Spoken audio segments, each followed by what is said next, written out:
Cat. Hello, everyone. Welcome to the weekly show of What is School For? This is a sister show of my Classroom Without Walls overarching brand. And this show is really inspired by my interview with Seth Godin, who is an amazing marketer and educator. So on this show, I interview leading professionals, startup companies, entrepreneurs, educators, parents, and even students. We discuss, debate, and disrupt education.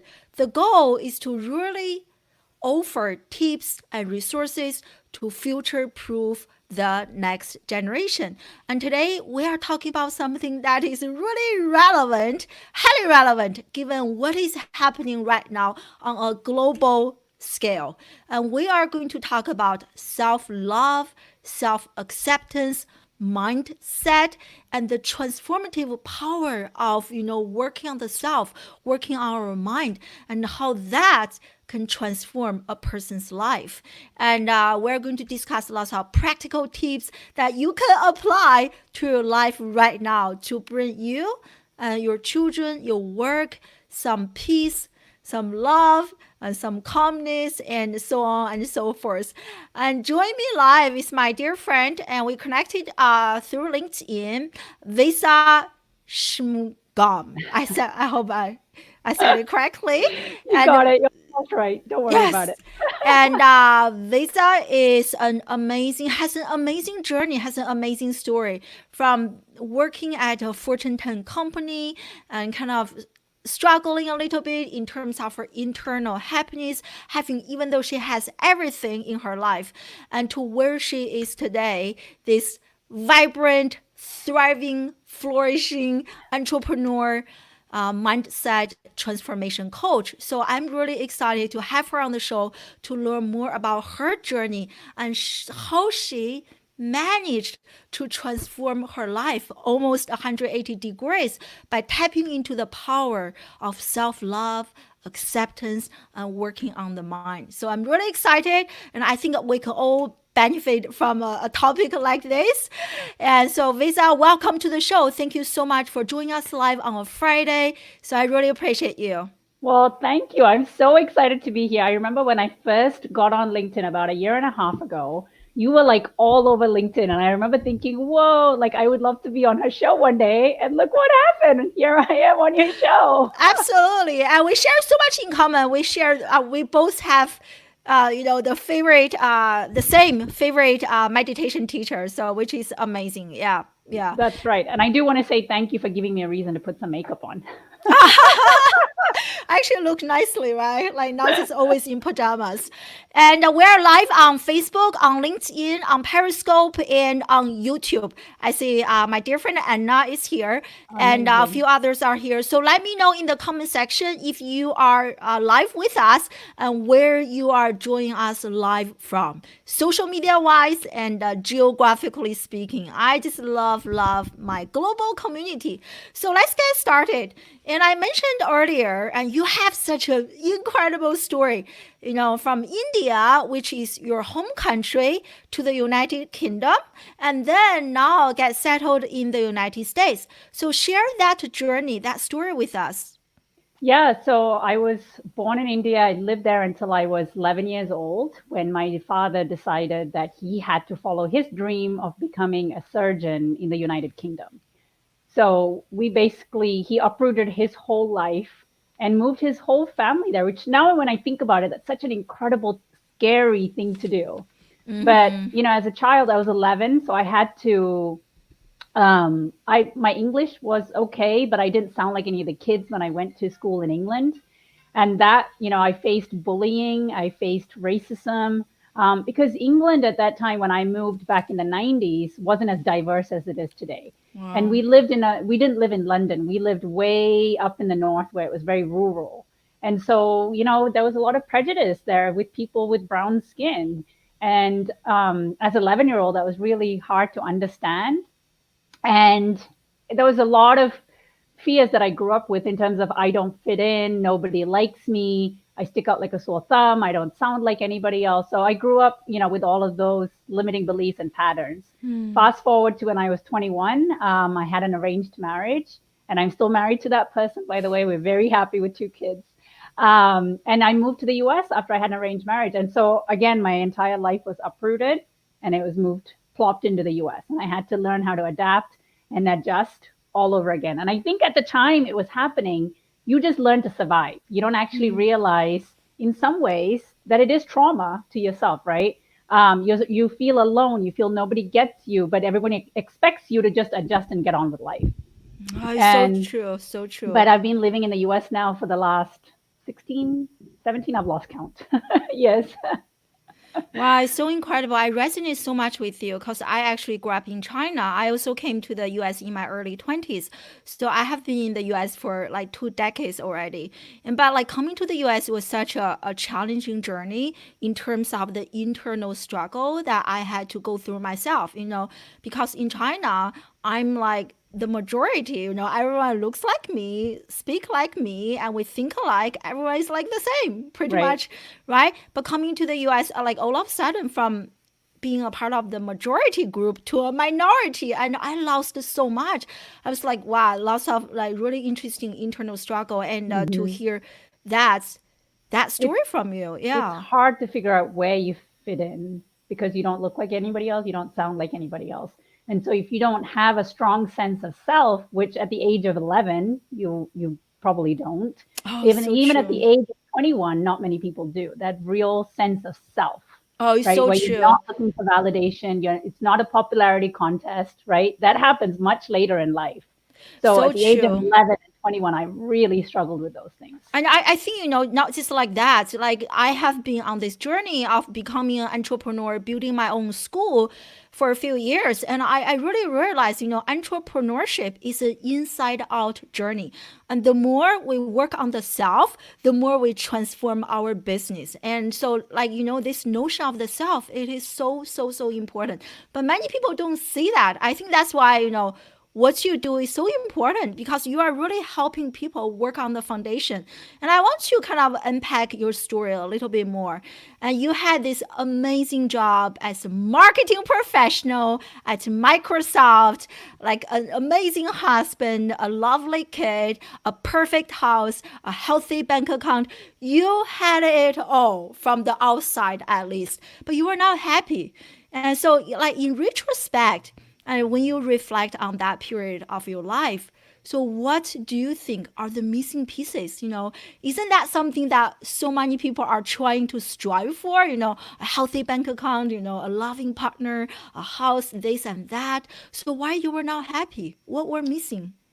So now, on hindsight, I realized what was missing was a true sense of connection with myself, my spirit, my soul. I was always trying to check off a list of things I needed to acquire, which I thought was going to make me happy, right? So initially, when you were young, it was the approval of your professors, your parents, your teachers. And then it was to be like the top of the high school list in terms of grades. And then when I went to college, it was like I had to be top 10 or top 3 in my MBA program, right? Like I was always validating my existence, my self-worth and my self-esteem by Wow. things that were happening outside of myself, by getting kudos, congratulations, pats on the back from people outside of me. And once I'd gotten everything on That the is, I list, have to stop you. Like that is so powerful. Like how many we have, like for the live audience, like how many of us feel that way even to this day? Our existence is based on external validation. That is so good. Sorry. no, it's important to call that out. And even so, when I went to work for Microsoft, right, I was so thirsty for my managers to recognize me. And for the first time in my life, I was mediocre, right? I was a great academic student, but at work, I was mediocre. And that destroyed me. I was like, what am I doing wrong? What's wrong with me? Why can't I get to the top? Like that was my consuming thought. And then there was a part of me, this is a whole other parallel story, but I got diagnosed with an autoimmune disease when I was very young, like around 22 years old. And so I was also struggling with my health. Here I was swallowing, probably about 20 pills a day, prescription pills, trying to keep the inflammation down, the joint pain away, exhaustion levels, right? And so both of those combined of not knowing who I was, what was I good at now that I wasn't good at my job, right? I wasn't spectacular at it.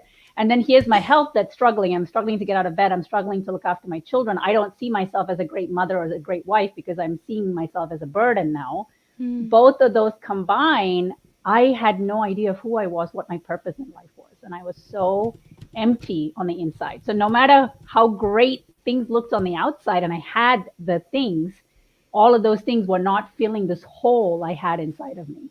Oh, wow.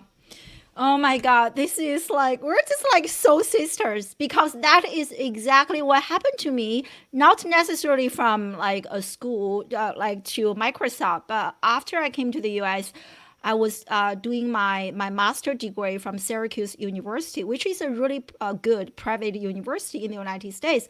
And in China, I was a very good student, but in the US, I was not. Like the learning is different.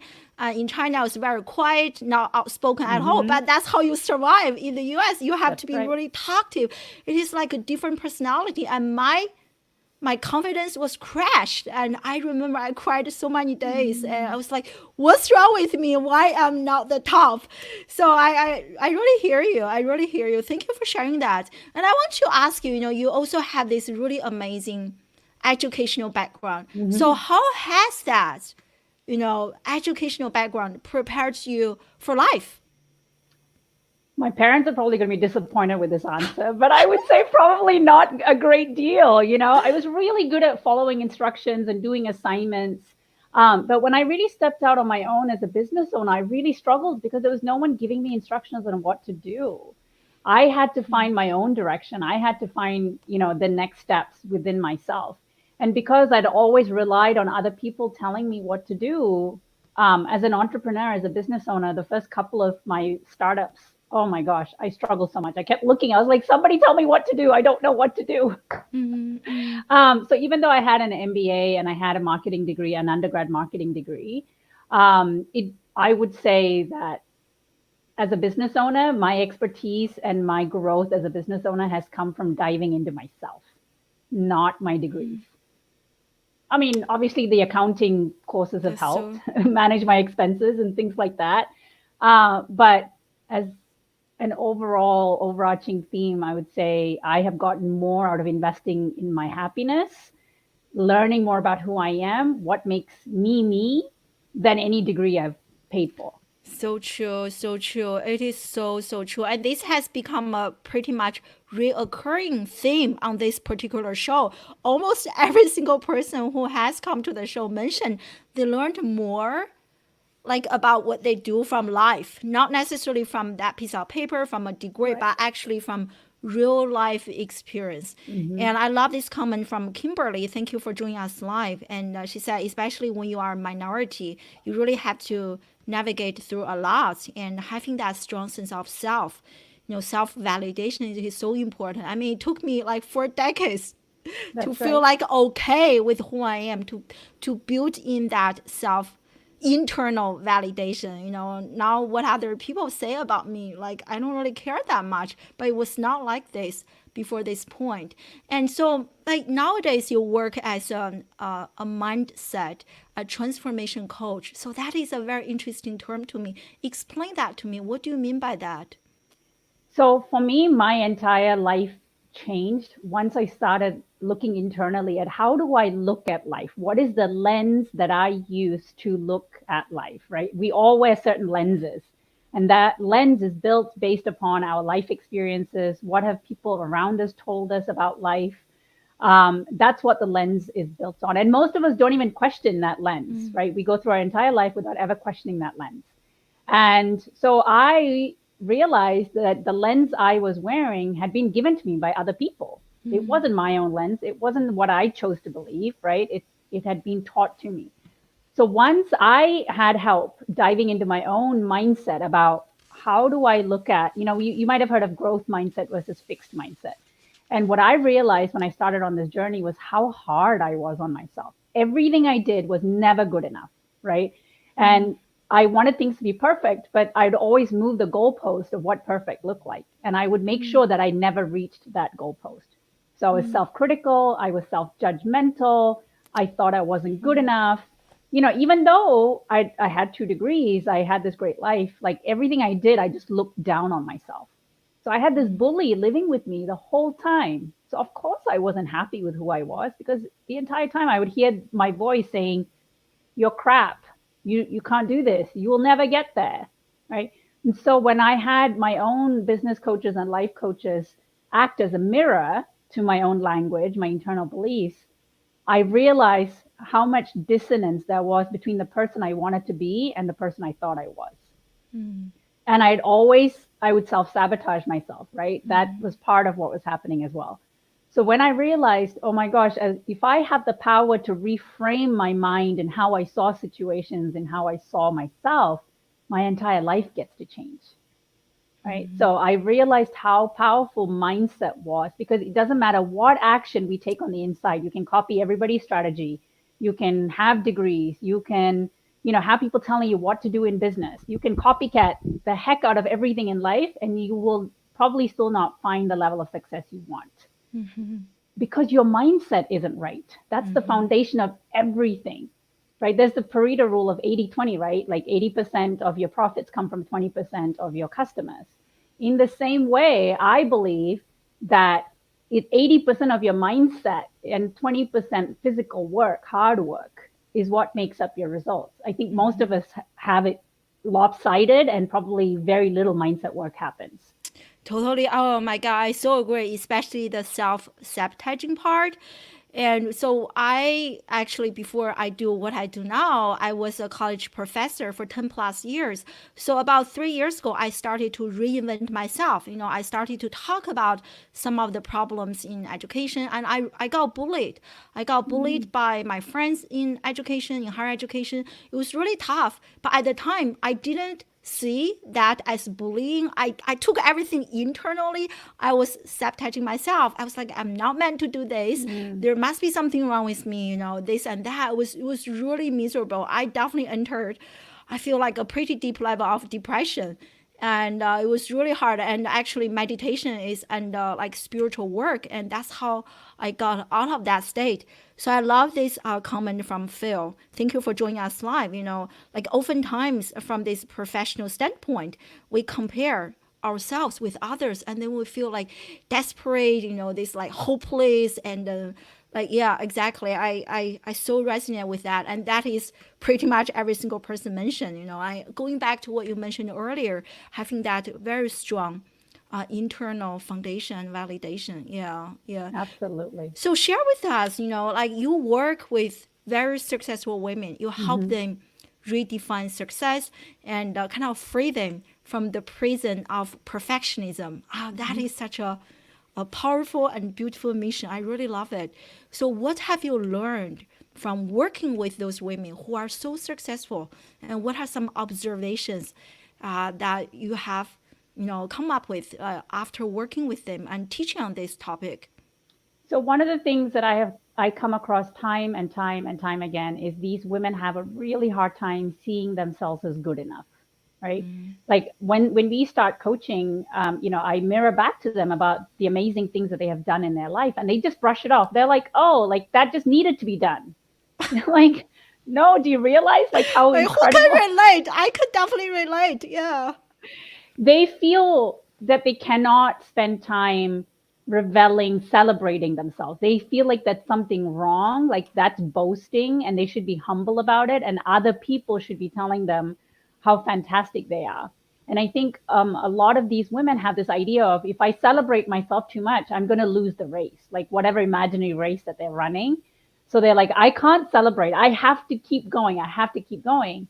And then soon they just end up resenting life itself, because they always move the yardstick, right? I'm telling them, you move the goalpost all the time on yourself. So how can you ever feel successful, even though that's what you want?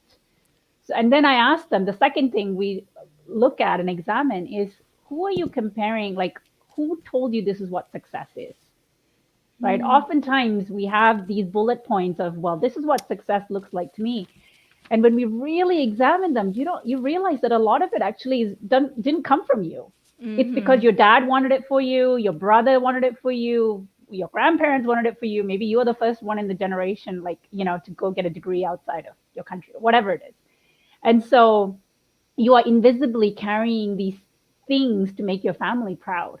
Mm-hmm. And so you then have to learn to unburden that. Like, that is not yours to carry. Wow, that is so powerful. I can see everyone is resonating with you, and that is also my life. I think everyone can relate. Probably also to a certain degree your life.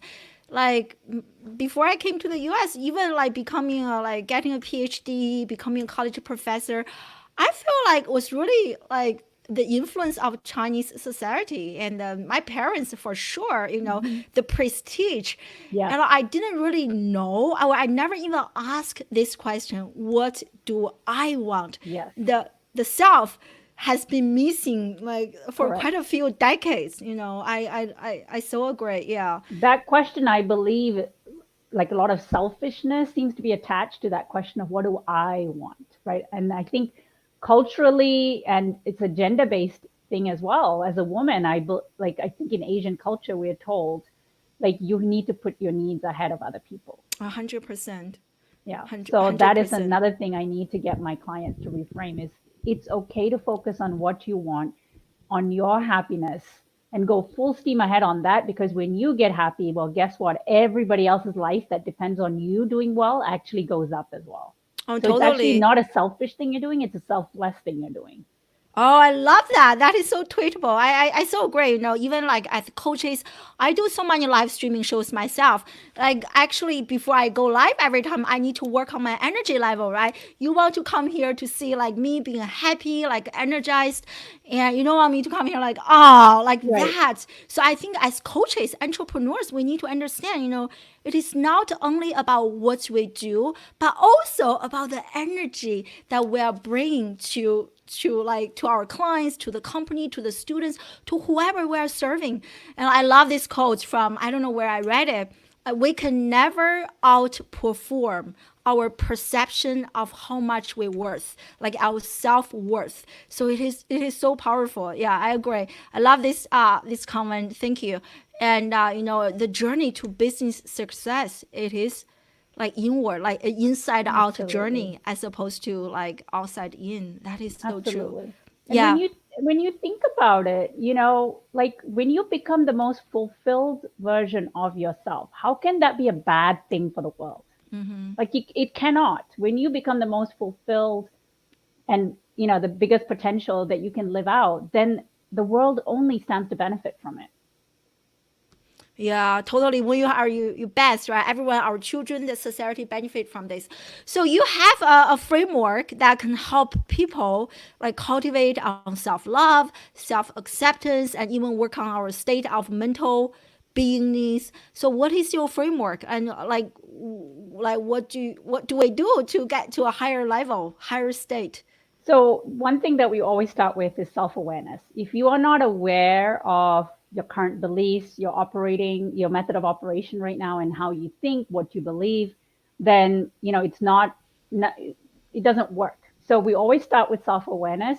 And I have my clients do this funny thing where I make them wear a rubber band around their wrist. And anytime they have a thought that doesn't make them feel good, which is an indicator that you've thought a thought that it doesn't speak nicely about you, right? It's like, how can you be so stupid? Or I'm running late. You're always late. Nobody listens to you. Why didn't you just speak up and say that thing? Like all of those thoughts make us go, oh, like a little bit smaller, right? So anytime that happens, you got to snap that rubber band that's around your wrist and you got to snap yourself out of that state of thinking. So it's a physical reminder, and it also reminds, and it makes you realize, oh my gosh, I have so many of these thoughts on a daily basis.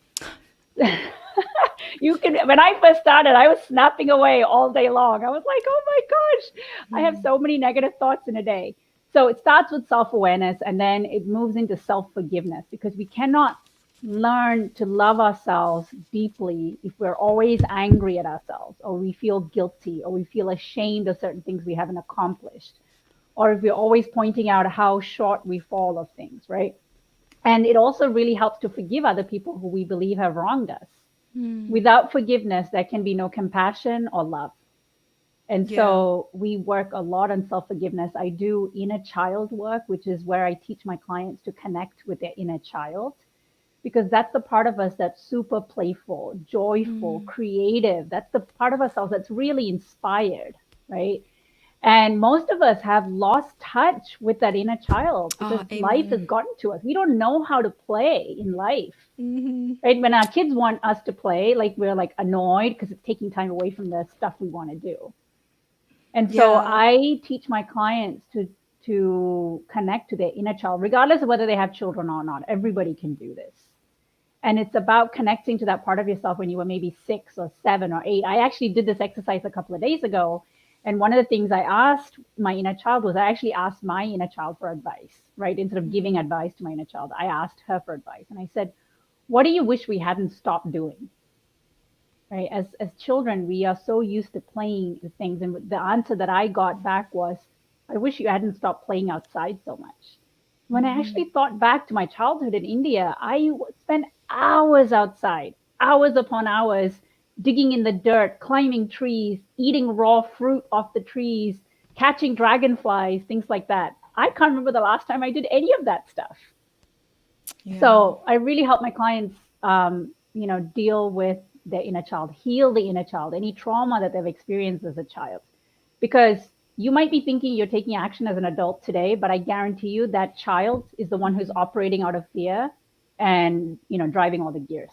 Yeah, yeah, so true, so true. And even you just remind me of my interview with Duncan Wardle last Friday. He's the former VP of Innovation and Creativity at Disney. And he also talks about playfulness and how that is a key ingredient to help people become more innovative and creative. And particularly, he talks about like playing like a kid. That we all have forgotten, how to play like a kid. Yeah, And we yeah. feel silly when we do that sometimes. You're like, oh my gosh, like this is so embarrassing. But that's actually the best part. The best ideas are sparked out of that.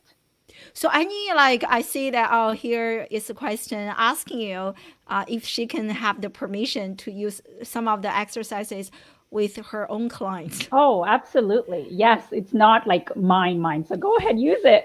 Yeah, I wonder. I really love those. Like, I wonder if there are some, because many people joining us live right now, they're also parents. So, like, how do you apply this with our children, to your own children? How do you adopt this and apply to your own parenting approach?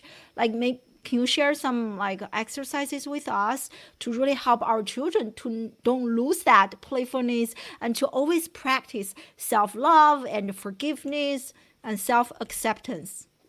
So one thing that I make sure that I don't do is overschedule my kids. We're very light on the activities, and we try to do just one extracurricular thing a semester in terms of sport, right? Like I don't want to be that mom who has to drive to 4 different events on a weekend.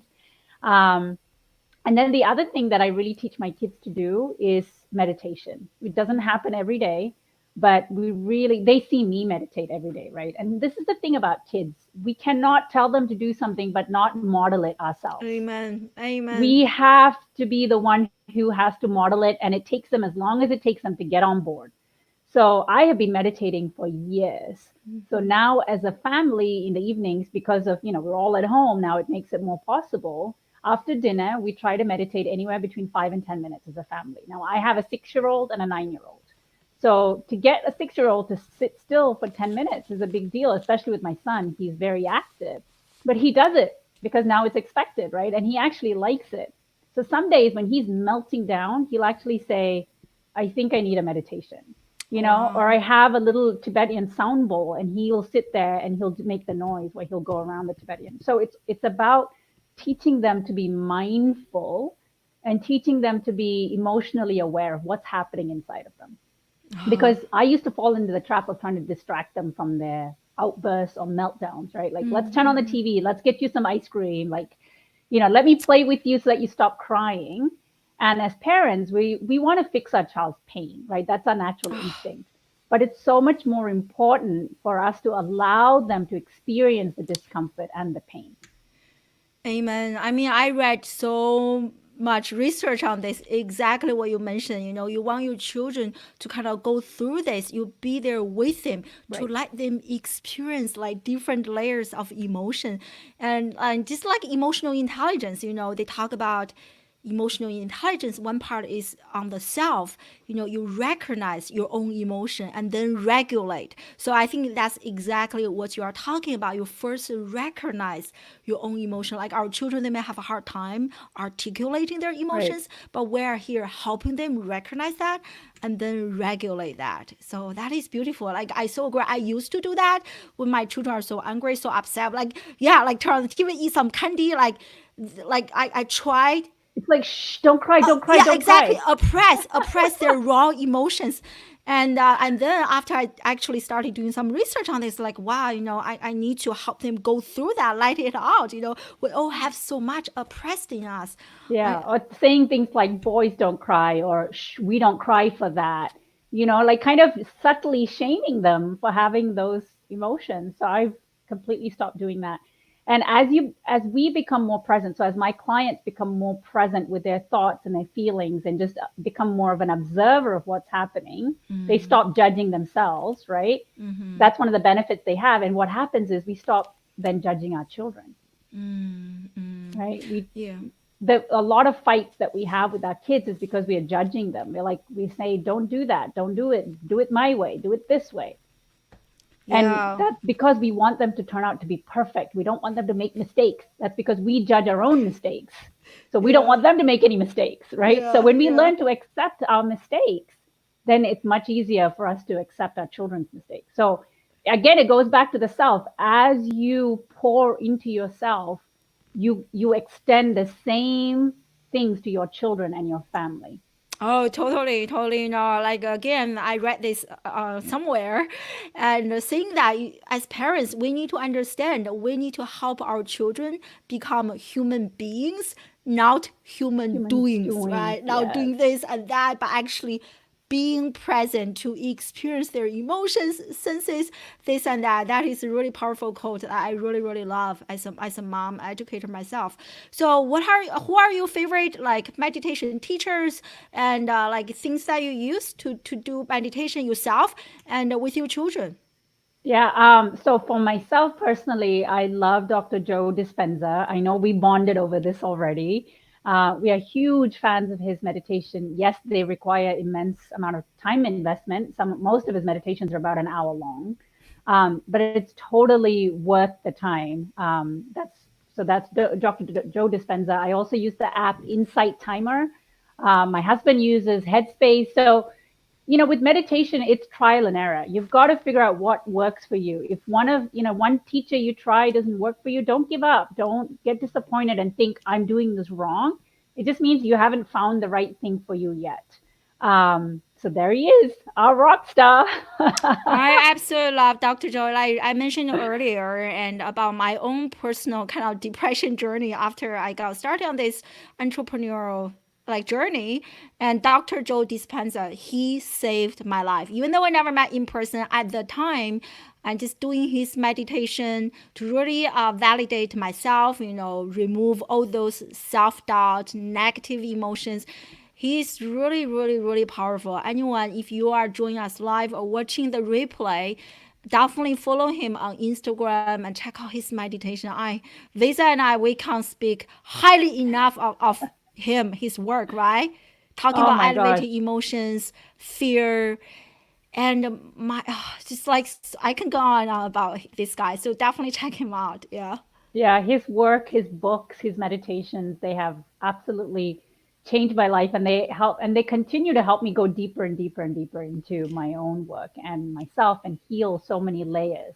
Totally. I Um, mean, like, look at this code, right? To change, you have to be greater than your current environment. I mean, this is kind of my own challenge that I have to overcome. I'm feeling bad, or the environment is reminding me of something really awful. And how mhm. can I overcome myself and that state of emotion to become something greater, to get to the joy level? And I really learned that from Dr. Joe. Yeah. Yeah, it's about living in the future, living from the future as opposed to living from your past. Yeah. So, what are some of the apps that you mentioned? I think I missed it. So you were saying, In the say that. Insight Timer, INSIGHT, Insight Timer. Okay. That's an app that I love. It has thousands and thousands of meditation teachers in one place. The search functionality is amazing. So if you're feeling anxious, you can just put in anxiety and it will bring up all these different meditations. And it has meditations for children too. That's how I got my kids to start meditating. My son loves this one. It's about going on a rocket ship into space. So it's kind of like a story and a meditation tied together. Yep, there it is. And then my husband uses Headspace. Oh, wow. Yeah, This is great. Yeah, I think I'm going to share the link in the comment section, everyone. I think we should all check this out and download. And wow, amazing. So they this, have, if you get the paid version, there's lots of courses offered. I mean, you see right there, it's Elizabeth Gilbert is on there. She's the one that did Eat, Pray, Love, right? yeah, yeah, yeah. Yeah. So they have amazing teachers. They have talks, they have podcasts, they have meditations, and they have like 10-day courses as well. Oh, So it's totally wow. worth getting the paid version. This is awesome. Thank you for sharing. Yeah. Of course. So like so far you mentioned, like helping your client and our children this self-awareness and self-acceptance and forgiveness, and anything else you want to add to that framework? I would say just delving into deep, deep spiritual practices. Yay, another fan of So Dr. Joe everyone, yeah. Dispenza. So if you don't know Dr. Driver, I'm going to share the link right now. You really have to. He is going to help you 10 times your life. 100%. Yeah. The last part of the framework I would say is, the self love and then building upon your spiritual practices. Like most of my clients, when they come in, they know about meditation, but they've never done it. Again, because there's a fear of not getting it right. Right. So and I really help them see, like, how do I unconditionally accept myself as I am today? Not waiting for a future version of me that has the right body, is super organized, has got the promotion and the job that I want, right? Instead of waiting for that version of yourself, how can you learn to love who you are unconditionally so that you can get to that future version of yourself with much more ease and flow and fun? Right? I think most of us think it takes blood, sweat, and tears, which it does require hard work, but it doesn't have to be as hard as we think it needs to be or has to be. Yeah, yeah, this is so good. I also want to ask, for children, especially for parents who have children that are a little bit older, like teenagers, when they say that, oh, I don't love myself, I'm not happy, I don't have friends, I'm not good enough, this and that. So, what is the language that we should use to help our kid, like kind of reactivate their self love? Like, how do we help them navigate through that type of negative state? So one of the exercises, and teenagers, they're very strong-willed, so it might not be easy to do this. But one of the exercises that changed my life is looking into a mirror and saying "I love you" to myself. Oh, I could wow. not do it in the beginning. It was so difficult. I wanted to throw up. I almost did throw up when I said that. And I Wow. didn't think it was going to be that hard. That was like an aha moment of like, oh my gosh, there's so much other stuff in my head that's filled up with self-hatred. Right. So when when you look at yourself in the mirror and you say I love you, I guarantee you there's probably going to be tears coming out. One, because you think you don't deserve it. Two, because you think it's an absolute lie.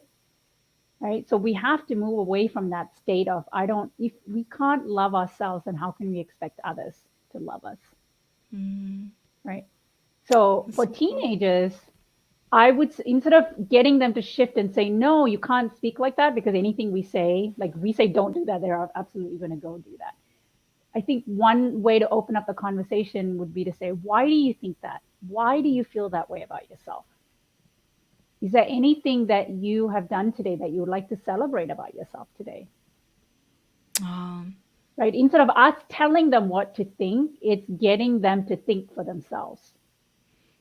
Who said yeah. those words to you? Like, who was speaking to you this way at school that makes you say, I hate myself? What are the aspects that you don't like about yourself and why? Yeah, yeah, totally. And now, as a parents, I think every time when our kids come back home after school, we always ask them, "What did you learn today?" Right? We don't really ask, "How are you feeling?" or "How's your day?" Right. Oftentimes we know that is like dead end question. Like, Yeah. oh, okay, you don't really get much. But I love how you mentioned, how what should we celebrate today? Oh my God, that is like put everything on like a different state. Like, I love that. Yeah. Yeah. At the dinner table, we go around the dinner table and we say, share three things that went great today and one thing that could have gone better, you know? And Wow. sometimes my 6-year-old, like yesterday, he thought about it and thought about it. And he was like, I don't have a thing that could have gone better. So I'm just going to say four things that went really well. That's really amazing. And that really like taught them how to appreciate life, right? You cultivate gratitude. I think it's such an important skill that can really save us in crisis like right now, still maintain that level of gratitude. I love it. Yeah. Yeah. And it's really about, again, teaching whatever age they might be about sitting with the pain of whatever is going on, not needing them to fix it right then and there, but it's showing them you're not going to break if you sit with this pain. You have the emotional capacity to handle this pain and come through at the other end. Wow, it reminds me like so many of us when we are having like a hard day, we try our best to get out of that emotional state, which is understandable. We're Mm-hmm. trying to take some pills, this and that. But what I'm hearing from you is to really actually dive deeper, to really understand that emotion on like deeper, like look at the root of the problem, Yep. not just the behavioral manifestation. Yeah. And So, I demonstrate to my kids that it's okay to cry, right? I think a lot of us have this mentality of we have to show everything is perfect, we have it all together, because as a parent, it's our job to provide a stable, safe environment and, have them feel like everything is fine. But in today's current events, that's not possible, right? With the coronavirus, we're all struggling. We have no answers. yeah, And go ahead. Yeah, I want to ask you, how do you apply what you have just shared with us, which is so profound, and to deal with what is happening right now? I think it is much easier to talk about, self love, Hmm. forgiveness, In good peaceful. times. Yeah, right. Well, everything's like perfect, right? Let's talk about love. But right now, this is the time that we need to learn to forgive each other and to love each other, all those things to stay calm, peaceful. Like, how can we apply that? Any like tips you can share with us? So what I have found is, we're all looking to the news to give us like something hopeful, right? Maybe to say the curve is flattening or a date where this quarantine period is going to end. We keep looking to the news, to our politicians, to our healthcare leaders to tell us happy news. And we cannot, again, depend on our external environment to give us the thing that we're looking for inside. So, one, please stop watching the news. Like, if you need to get news, look at online articles from reliable sources, right? And put a limit to it. So, I've done that. Like, I haven't listened to the news in a long time because everything is about creating fear inside of you, and that is not conducive to a healthy mindset. Two, I have allowed myself to break down, like we just talked about, right? You have to go into the fear in order to get through the fear. We cannot skirt around it. There's no dancing around it. There's no avoiding it. The more you avoid it, the more it builds up inside of you like Oh, a pressure cooker. 100%. 100%. So I Yeah. have allowed myself to break down in meditations. I've allowed myself to cry. I've allowed myself to be frustrated.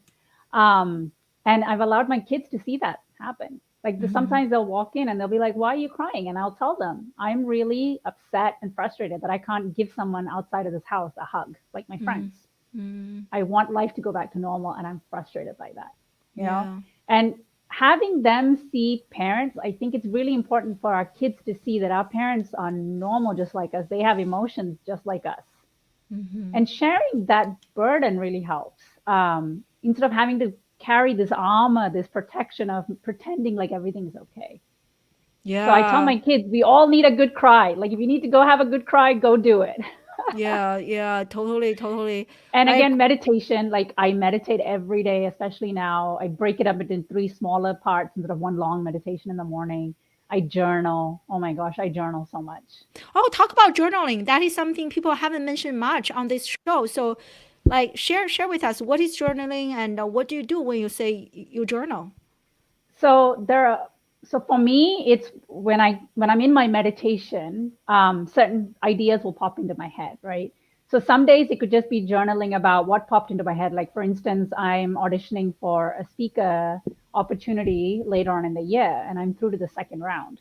And in my meditation, I an idea popped into my head about around the theme, like what am I going to talk about? So I was like, oh, so I journaled on that, like, expanded more on, I want my audience to feel this way when I give my talk. So it's never about a to do list. That's not what journaling is about for me. It's about always about emotions and feelings. What do I want to feel when I am done with this event? What do I want my audience to feel when I'm done with this event? What do I want my clients to feel when they're done working with me? Right?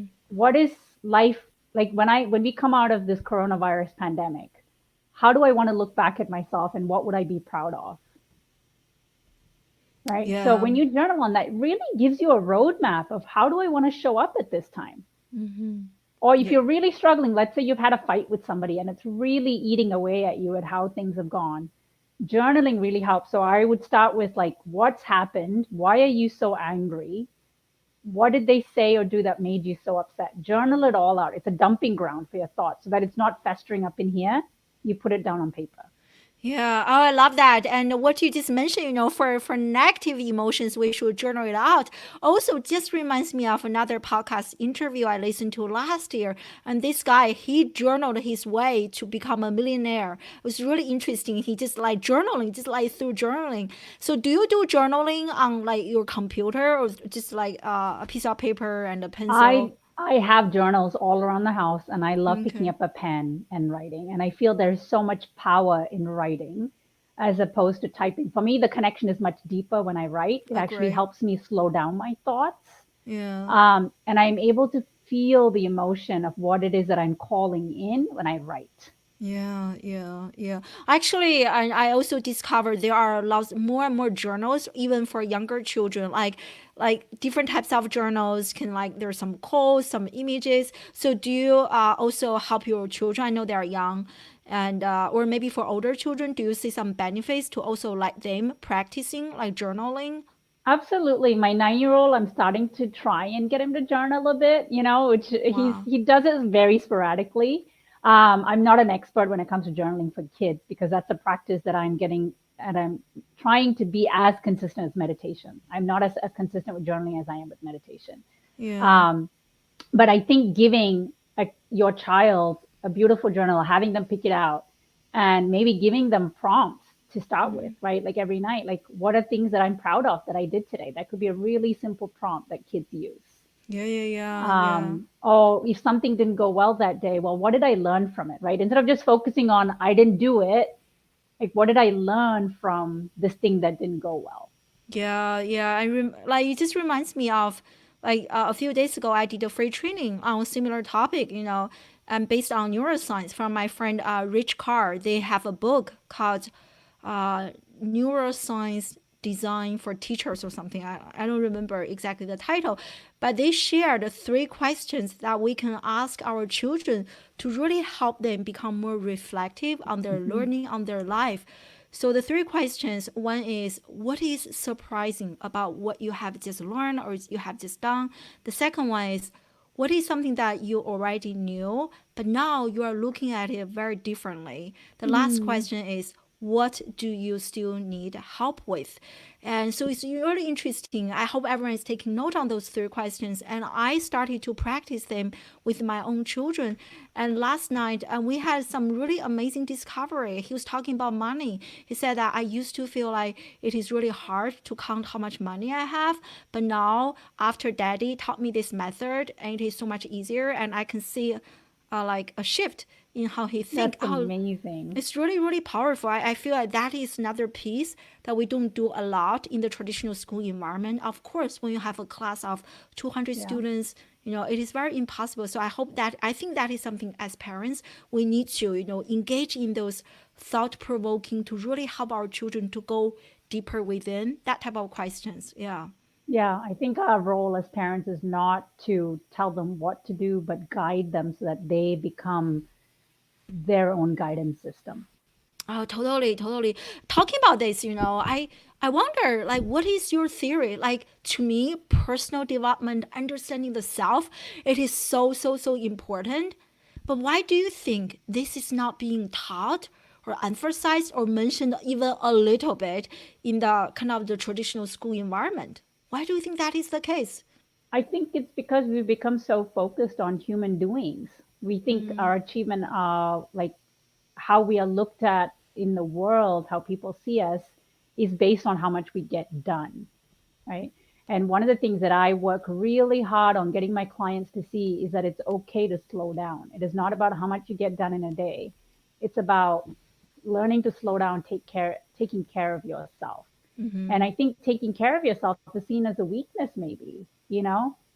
And so Yeah, we are taught on how to be more productive, how to be more organized, which are all great things, but no one so teaches true. you on how to look within to find happiness. Yeah, We are yeah. taught that happiness comes from outside. It does not. Happiness comes from within. Oh, And so I 100%. that's why I love what you're doing so much, because it's not just about the academics. So our world will be so much better off if we can teach people how to slow down, how to be still, right? It's okay to be still with yourself, and then to have emotional mastery over your feelings and your emotions. A feeling is just a thing that you're having. It does not mean anything about you.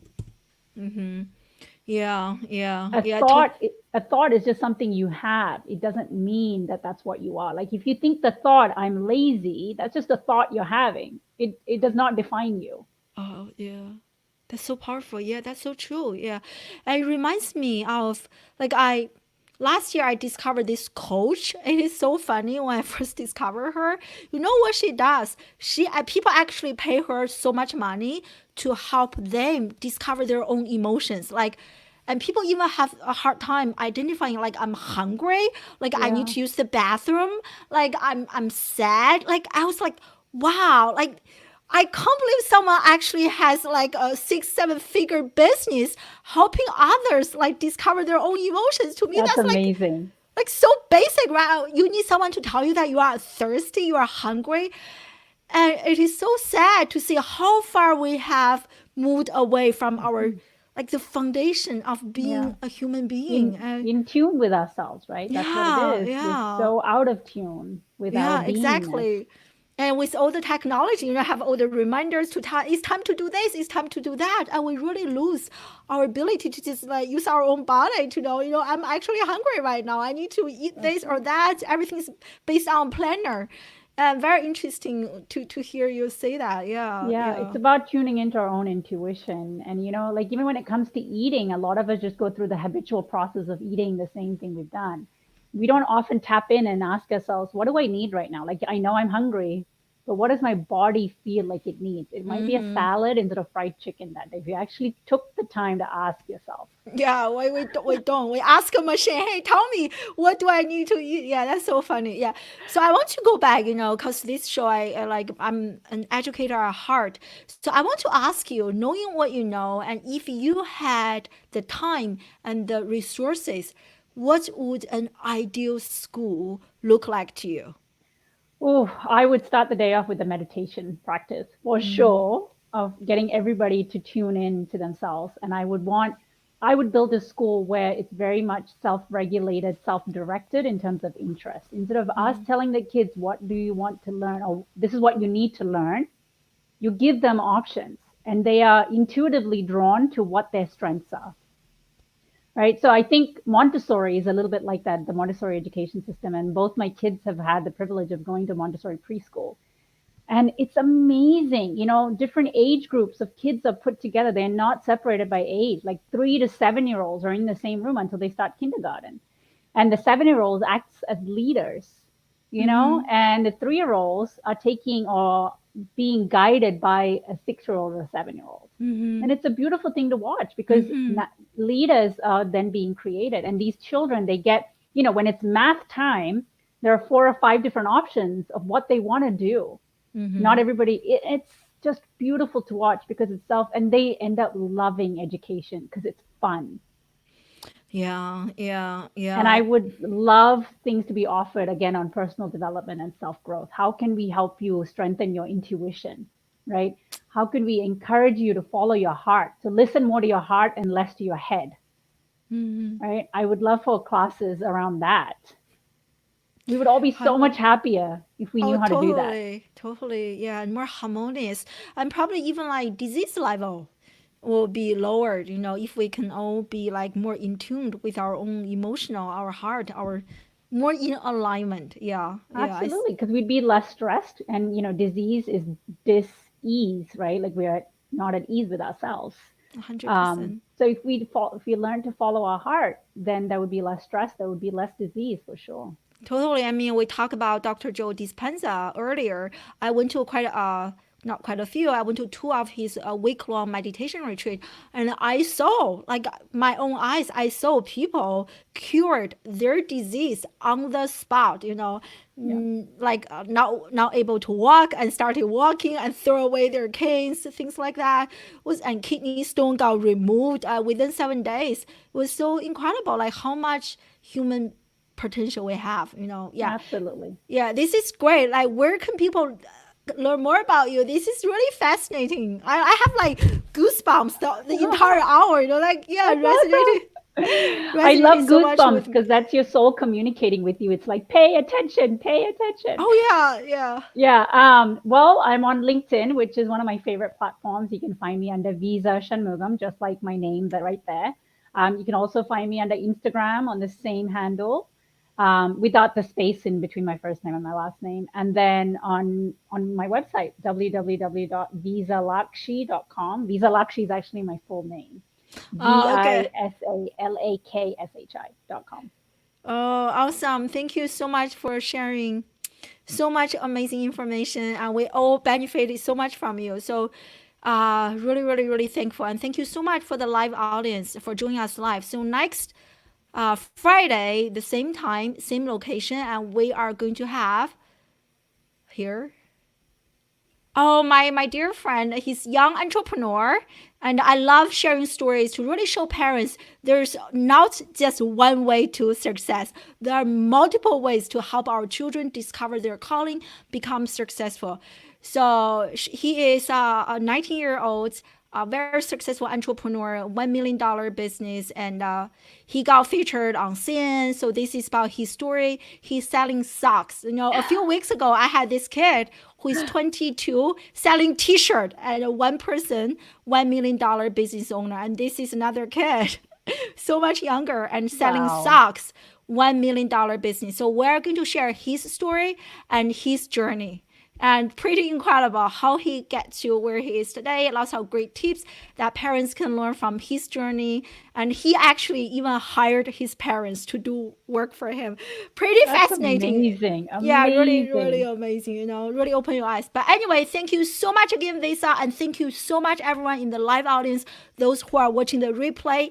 I appreciate you guys, and stay safe, stay healthy, stay in love with yourself. And I hope to see you next Friday, same time, same location. Bye, everyone. Bye. Thank you.